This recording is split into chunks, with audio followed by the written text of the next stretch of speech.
мен тұтамай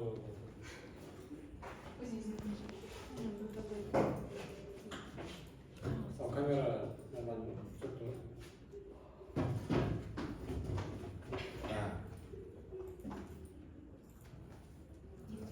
Жолды арқатай сызып көрсете салайық.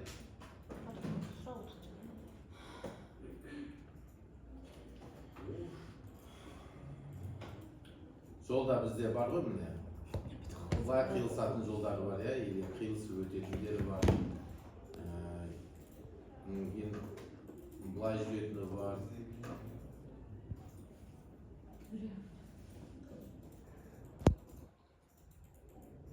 Былай жүретіні бар. Әртүрлі немен не жасалынады. Сіздер бүгінгі тақырып біріншісі топология, екіншісі неге бөлу.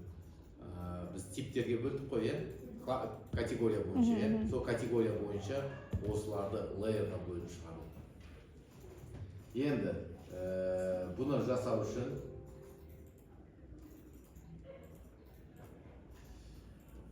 аркаталыққа кіреміз. Мысалы, елді мекеннің ішінде жаңа жасаған негізге new дейміз. Мұнда topology деген бар. Мұнда топология дегеніміз және қателіктерді табу. Қандай қателіктер бар, соны табу. Кіреміз.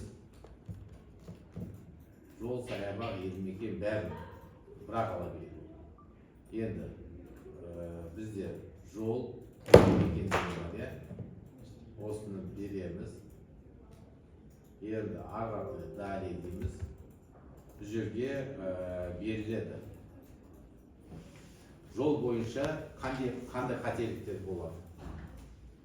Бірінің үстінен бірі кесіп өту, или болмаса не жасап қалу. Бұл бір қателік. Екінші, мұнда қателіктің түрлері бар. Intersection дейді, мұнда нүктелердің қиылысып бір-бірімен кесілуі. Одан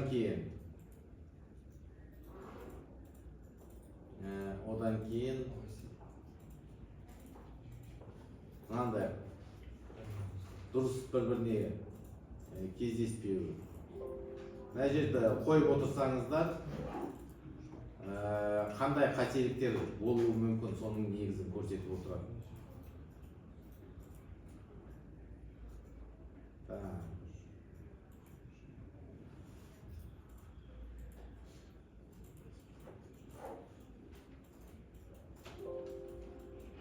Саламатсыз ба, ағай, тексеріп алайын?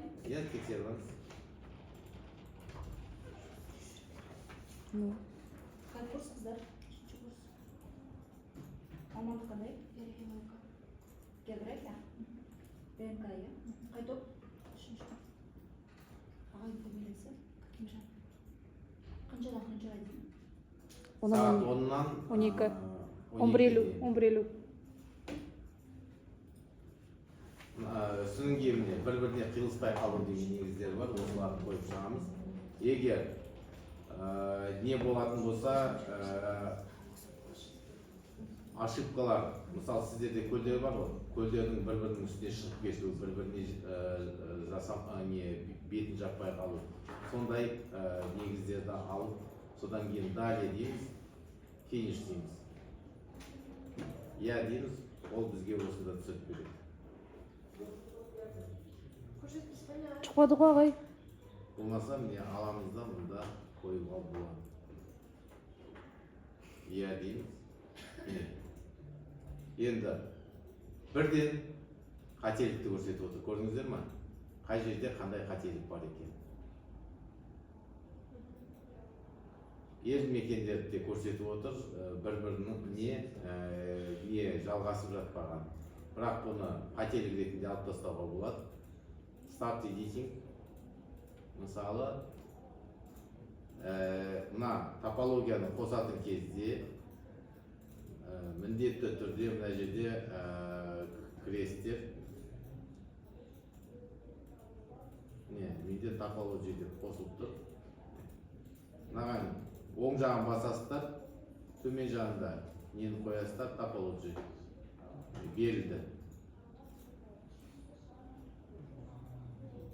Мынау осы топологияның инструменттері. Мынаны көрсетсе болады. Болмаса қандай неде міне көрсетіп отыр. Жолдың мынандай ерекшеліктері бар. Және қатесі қандай қателері бар екенін анықтап шығарып беріп отыр. Сол қатені анықтау кезде нақты бөлу арқылы осылардың негізі анықтап көрсетуге болады. Осы жерде қателіктер табасыздар. Мысалы, бұл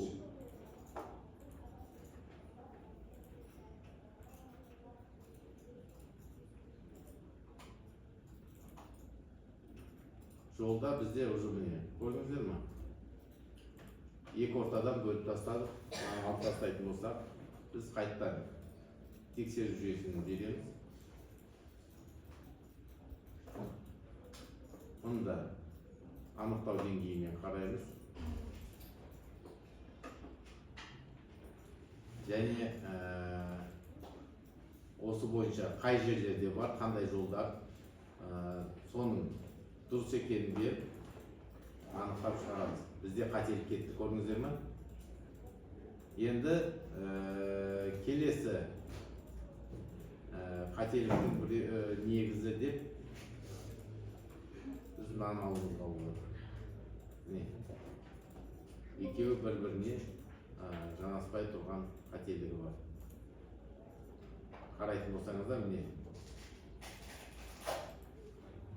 қатені көрсетіп отыр. Мұнда елді мекендер дейді. Елді мекендерде бір-бірімен не жасап отырғаны деп тұр.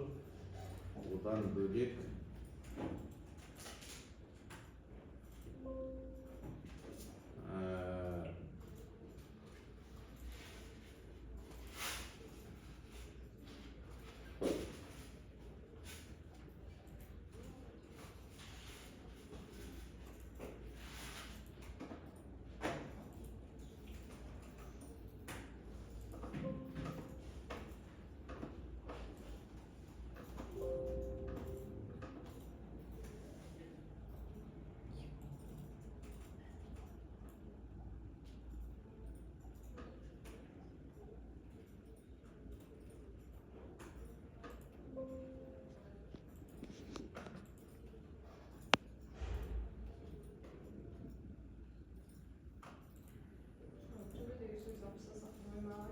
ал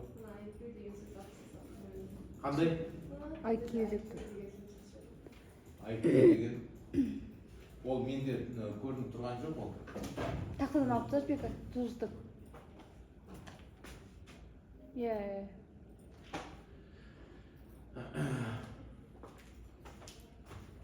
Енді бізде елді мекендерді қате ретінде көріп отыр, бірақ бізде елді мекендер осындай төрт бұрышты болғандықтан біз оны қателіктен алып тастауға мүмкіндігіміз бар.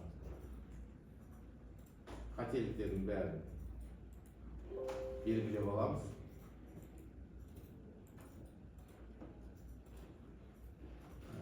Және де осы қателіктердің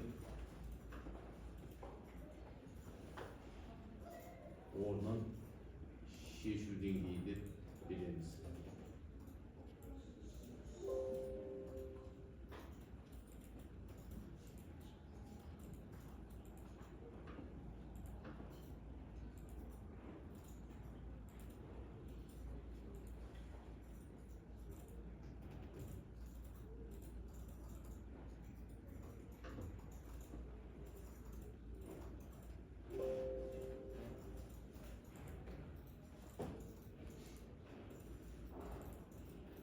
Өйстіп осындай қателіктер шешесіздер. Бұл бірінші жұмыс. Екінші жұмыста қателік біткеннен кейін бізде мысалы жолдар бар, иә? Жолдарда бізде категориялар берілген, иә? Мысалы жолдардың ішінде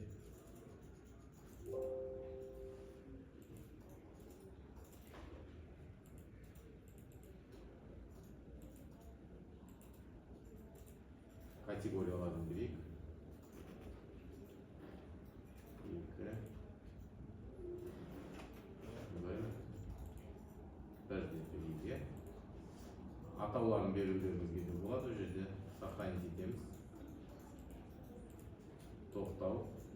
Енді осы жолдарды біз осы категориялар бойынша арғата 5-ші лабораториялықта категорияға кіреміз. Категория деп береміз. Категорияны қосу дейміз. Бізде қарайтын болсаңыздар, мұнда жолдың түрі бар. Мысалы, бірінші категориялы жол деп береміз де. Естіп береміз. Екінші категория жол. Мысалы ретінде деймін да. Үшінші категория. Мысалы, темір жол болатын болса, үшінші категория. Төртінші категория. Бізде жай қара жол болатын болса, естіп бергенде бүкіл жолдың негізі шықты. Көрдіңіздер ме? Енді осы жолды ертең мысалы өшіріп, қайттан любой бір компьютерда қосатын болсаңыздар, бұл жолдарыңыз қайттан отыруларыңыз керек та. Осылай болмас үшін осының оң жағын басамыз. Save as layer file дейміз. Сөйтеміз да жаңағы өзіміздің неге жол деген қоямыз, layer дейміз, save дейміз. Бұл layer ретінде сохранить етіліп қалды. Енді қараңыздар, я? Мен мынаны удалить етем. Жол кетті, жоқ, я?